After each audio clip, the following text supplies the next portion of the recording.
শীতে পৌষ পার্বণের আগে খেজুর গুড় তৈরির তোড়জোড়। ঝাড়গ্রামে এসে পৌঁছেছেন শিউলিরা। শীতের দোরগোড়ায় দাঁড়িয়ে বাঙালির ঘরে ঘরে আর কয়েকটা দিন পর শুরু হয়ে যাবে পৌষ পার্বণের প্রস্তুতি। পিঠে পুলির সেই চিরচেনা স্বাদকে আরো মোহনীয় করে তুলতে চাই টাটকা খেজুর গুড়। আর এই গুড় তৈরির কাজকে সামনে রেখে প্রতি বছরের মতো এবছরও ঝাড়গ্রামের বিভিন্ন এলাকায় এসে পৌঁছেছেন বাইরের জেলা থেকে আসা শিউলিরা। ভোরের আলো ফুটতেই শুরু হয় তাদের দিনের কাজ। গাছ বেয়ে ওঠা, বেঁধে রাখা প্লাস্টিকের কলসিতে জমা হওয়া রস নামানো, সবই চলে দ্রুততার সঙ্গে। এরপর সেই রসই বড় বড় কড়াইতে জাল দিয়ে তৈরি করা হয় টাটকা খেজুর গুড়। ফুটতে থাকা রসের মন মাতানো গন্ধ ছড়িয়ে পড়ে গোটা এলাকা জুড়ে। শীতের সকালের হিমেল হাওয়ার সাথে মিশে সেই গন্ধ যেন আলাদা এক উৎসবের আমেজ তৈরি করে। প্রতি বছর ঝাড়গ্রামের সাকরাইলের ধানঘড়ি সহ বিভিন্ন এলাকায় এই শিউলিরা এসে গুড় তৈরিতে ব্যস্ত হয়ে পড়েন। তারা জানান, বছরের অন্যান্য সময়ে যাই হোক, শীতের মরশুমটাই তাদের মূল রোজগারের সময়। খেজুর রস থেকে তৈরি এই খাঁটি গুড়ের চাহিদাও চোখে পড়ার মতো। পার্শ্ববর্তী জেলা ও বিভিন্ন গ্রামাঞ্চল থেকে মানুষ আসেন গরম গুড়, পাটালি কিংবা নলেন গুড় কিনতে। এই গুড় দিয়েই তৈরি হয় বিভিন্ন পিঠে পুলির পাশাপাশি নানা ধরনের মিষ্টিও। পৌষ পার্বণের রসে ভেজা দিনগুলোকে আরো উপভোগ্য করে তোলে এই খাঁটি তাজা খেজুর গুড়। শিল্পীরা জানান, বছরভর অপেক্ষা করি শীতের জন্য। এই সময়ই আমাদের পরিবারের মুখে হাসি ফোটে, আর এই গুড়েই এলাকার মানুষকে খুশি করতে পারি। শীতে ঝাড়গ্রামের আকাশে মেঘ জমলেও খেজুর গুড় তৈরির ধোঁয়া আর তার সুবাসই যেন শীতের আসল বার্তা বয়ে আনে।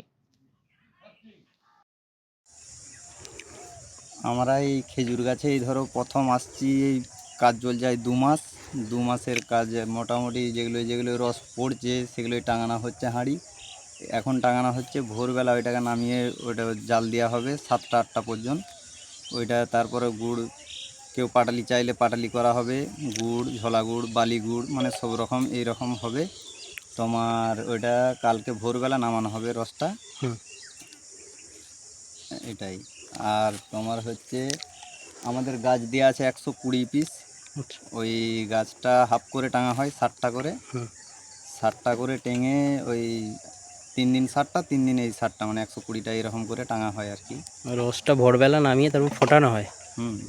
ফুটানো হয়, ওটা ফুটিয়ে মানে 3 ঘন্টা 4 ঘন্টা করে জাল দিতে হয় আচ্ছা। একইভাবে দিয়ে। ওইটা গুড় এবার ঝোলা গুড় হলে একটু তাড়াতাড়ি নামে, একটু মোটা করলে আরও জ্বালন পুড়োতে হয়, বালি করলে আরও সেটাই ধরো খাটালি হবে, পাটালি করলে আরও সেটা মরতে হবে, শুকনা করতে হবে।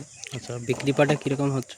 বিক্রি বাটা ওই মোটামুটি এখন তো এবছর এই নতুন গুড় বেরিয়েছে, এখন সেই রকম বিক্রি বাটা বেশ সেই রকম এখন খদ্দের আসেনি, সব ধান কাটায় ব্যস্ত মানুষ, সব কাজের মানুষ তো, চাষিবাসী মানুষ এখানে। মানে রাস্তার মানুষ খোঁজ নিচ্ছিল যে গুড় হয়েছে গুড় হয়েছে, জিজ্ঞাসা করছিল, গুড় হলে নিয়ে যাব এই কথাটাই সব বলছে। আচ্ছা, কী নাম আপনার? সাত্তার আলী কোটা। কি এসছেন? আমি বাঁকুড়ার থেকে। কীভাবে কি হচ্ছে এখানে? এখন গাছের রস দেওয়া হচ্ছে। মানে গাছ থেকে নামানো হচ্ছে? হ্যাঁ, ওই রসটাকে ফুটিয়ে রাখবো কালকে গুড় করার লেগে। আচ্ছা, প্রতি বছর আপনারা আসছেন? হ্যাঁ, প্রতি বছর, এটা নিয়ে 3 বছর আসছি। প্রথম থেকে কীভাবে বানানো হয় এটা? হ্যাঁ, এটা কড়াই দিয়ে দিলাম, গ্যাস সাথে ফুটে ফুটে ফুটে ফুটে মরে মরে তারপর গুড়টা লাল হয়ে এলে। হ্যাঁ। বিক্রি পাটা কেমন হচ্ছে? ওটা মোটামুটি ওই যে এরকম মার্কেট নাই। কি কি গুড় বানাচ্ছেন? এবং চট গুড় এবং লোলিং গুড়। আচ্ছা, বেচাকেনা হচ্ছে? ওই মোটামুটি।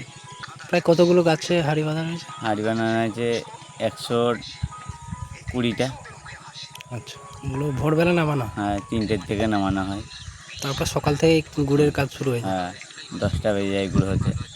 আচ্ছা, কী নাম আপনার? শামসুদ্দিন কোটা।